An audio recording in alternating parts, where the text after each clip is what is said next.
샬롬, 하나님과 동행하는 새벽기도회 달라스 임마누엘 교회 권성철 목사입니다. 오늘도 하나님과 동행하며 풍성함을 누리시는 저와 여러분 되시길 주님의 이름으로 축복합니다. 오늘 말씀은 역대상 8장 1절에서 6절까지의 말씀입니다.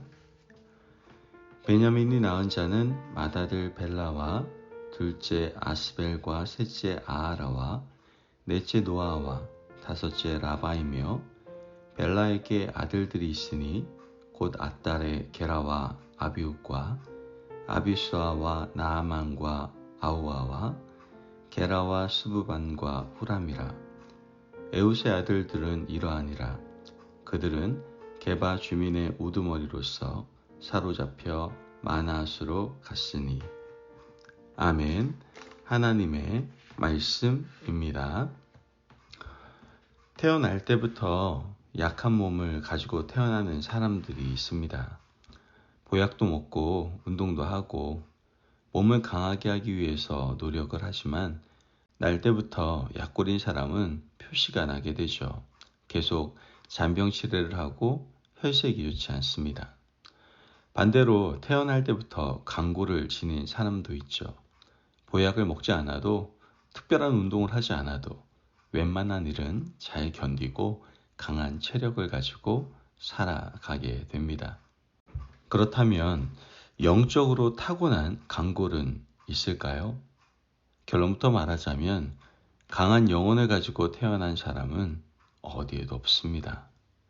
우리 영혼은 하나님을 붙잡고 의지하고 사는가 그렇지 않은가에 따라서 강함과 약함이 결정이 됩니다. 오늘 우리가 읽은 족보에 나오는 베냐민 지파는 한때 완전히 몰락했던 지파였습니다. 하지만 하나님을 의지하며 때마다 받은 도움으로 말미암아 왕성한 지파가 되었습니다. 베냐민 지파는 야곱이 낳은 막내 아들로부터 시작됐습니다. 야곱이 12아들을 낳았는데 베냐민은 막내 아들이었습니다.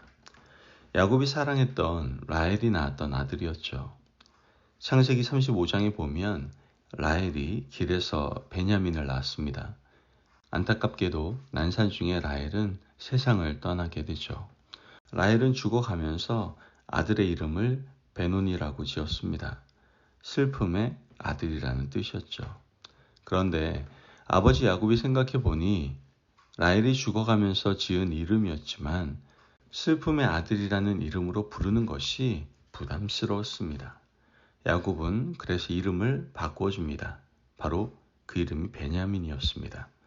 오른손의 아들이라는 뜻이었죠. 강하게 자라고 튼튼하게 자라서 오른손처럼 강한 힘을 가졌으면 좋겠다는 아버지의 소망이 담긴 이름이었던 겁니다. 그런데 베냐민 지파가 거의 몰락을 당할 큰 화를 당하게 되는 사건이 생깁니다. 사사시대 때 있었던 일 때문입니다. 레위 지파 제사장이 첩을 두었는데 제사장과 그의 첩이 베냐민 지파 지경에 이르게 됩니다. 그때 그 동네에 살던 베냐민 지파 남자들이 레위 지파의 첩을 욕보이게 되죠. 그 일로 말미암아 여인은 죽음을 맞이하게 되었습니다. 제사장은 죽은 첩의 시신을 12토막으로 만들어 각 지파에 보내어 베냐민 지파를 대상으로 원수를 갚아달라고 호소를 하게 됩니다. 전가를 받은 지파들은 베냐민 지파를 대상으로 전쟁을 일으키게 되었고 베냐민 지파의 모든 남자들이 이 내전으로 인하여 거의 죽임을 당하게 됩니다. 베냐민 지파는 거의 몰락 직전까지 갔던 것이죠. 그런데 이러한 베냐민 지파 후손들이 어떻게 다시 번성하게 될 수 있었을까요? 첫째는 하나님의 은혜입니다. 완전히 몰락한 지파가 이렇게 살아나는 것은 하나님의 강권적인 역사하심으로 설명할 수밖에 없습니다. 두 번째는 베냐민 지파 가운데 하나님을 강하게 붙잡았던 한 사람의 신앙 때문이었다라는 것이죠. 그 사람이 바로 에웃입니다. 오늘 본문 6절 말씀을 보면 에웃의 아들들은 이러하니라. 그들은 게바 주민의 우두머리로서 사로잡혀 마낫으로 갔으니. 에웃은 사사기 3장에 나오는 사람입니다. 아이러니하게도 에웃은 왼손잡이였어요. 당시 왼손잡이는 오른손을 못 쓰는 장애인이었습니다. 어떤 이유로 오른손을 못 쓰게 되었는지는 모르지만 오른손을 전혀 못 쓰는 사람이었던 것이죠. 농경사회를 바탕으로 살아가던 그 시대에는 오른손을 쓰지 못한다라는 것은 그 사람이 결정적인 결함을 가지고 살아갈 수밖에 없다라는 것을 뜻하는 것이었습니다. 그리고 그러한 사람이 바로 에웃이었던 것이죠. 오른손의 아들이라는 이름을 가진 베냐민 지파에서 오른손을 쓰지 못하는 가장 약한 사람 에웃이 태어나게 된 겁니다. 그런데 하나님께서는 에웃을 당시 암울했던 시절에 사사로 기름을 부어 세워주셨습니다.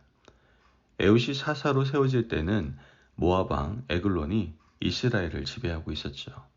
하나님을 떠나 배교했던 이스라엘을 책망하고 벌주시기 위해서 모압 왕 에글론을 두셨는데 이스라엘 백성들은 그의 압제로 심히 고통스러웠던 시절이었습니다. 이스라엘 사람들이 하나님께 회개하고 구원해달라고 부르짖었습니다. 그때 하나님은 에웃을 그들의 사사로 세워주셨던 것이죠. 사람들은 그런데 이해하지 못했습니다. 우리는 오른손의 아들 베냐민 지파인데 아니 어떻게 오른손을 전혀 쓰지 못하는 왼손잡이 에웃이 우리의 사사가 될 수 있다는 것인가? 그런데 에웃은 아무도 하지 못했던 큰 일을 이루게 되는 것을 성경을 통해서 보게 됩니다.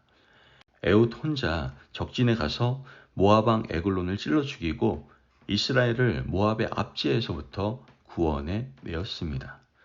오른손이 큰 일을 한 것이 아니라 연약한 왼손이 하나님의 일을 감당했던 놀라운 역사를 베냐민 지파는 경험했던 것이죠.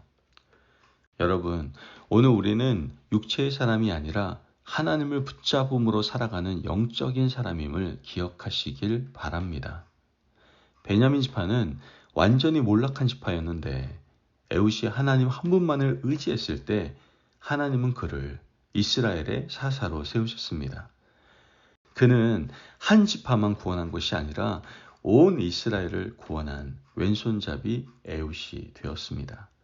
에웃 이후부터 하나님께서는 베냐민 지파를 사용하셔서 다시 번성하게 하시고 큰 집안을 이루게 하셨습니다. 여러분, 오늘 우리의 삶의 현장에서 내가 오른손을 전혀 쓰지 못하는 약점을 많이 가진 사람이라 할지라도 우리가 하나님을 사랑하는 마음을 가지고 있다면, 전적으로 하나님만을 의지한다면 하나님께서는 나의 약한 왼손을 통해서도 큰 일을 이루실 줄로 확신합니다. 그러므로 우리의 약함을 하나님께 내어놓으시기를 바랍니다. 그리고 하나님을 전적으로 의지하며 기도함으로 하나님의 은혜를 바라며 살아가는 저와 여러분이 되시길 주님의 이름으로 축복합니다. 아멘. 기도하겠습니다. 사랑이 많으신 하나님 감사합니다. 오늘도 우리에게 귀한 말씀의 은혜 허락하시니 감사합니다. 하나님, 하나님의 은혜가 있어야 번성할 수 있음을 깨닫습니다. 이제 우리의 약점을 내어놓고 하나님을 전적으로 의지함으로 하나님 손에서 강하게 되는 저희들의 삶이 될 수 있도록 축복하여 주옵소서. 감사함이 예수님의 이름으로 기도합니다. 아멘. 오늘도 하나님과 동행하며 풍성함을 누리시는 저와 여러분 되시길 주님의 이름으로 축복합니다. 여러분, 사실 알고 보면 우리 너무나 약점이 많은 인생입니다. 이제 하나님 손에 모자란 것을 올려드리고 하나님의 능력에 사로잡혀 살아가시기를 바랍니다. 말씀 안에서 승리하십시오.